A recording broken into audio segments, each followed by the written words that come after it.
বিয়ের কয়েক বছরের মধ্যেই শিউলির স্বামী মারা যান।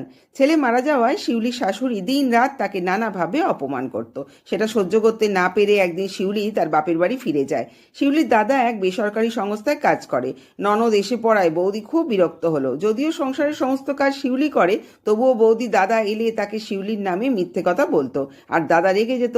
একদিন পরিস্থিতি এমন হয় যে শিউলির গায়ে হাত তোলে ওর দাদা, আর সেই দিনই শিউলি দাদার বাড়ি ছেড়ে এক বান্ধবীর বাড়ি আশ্রয় নেয়। শিউলি খুব বাকপটু ছিল।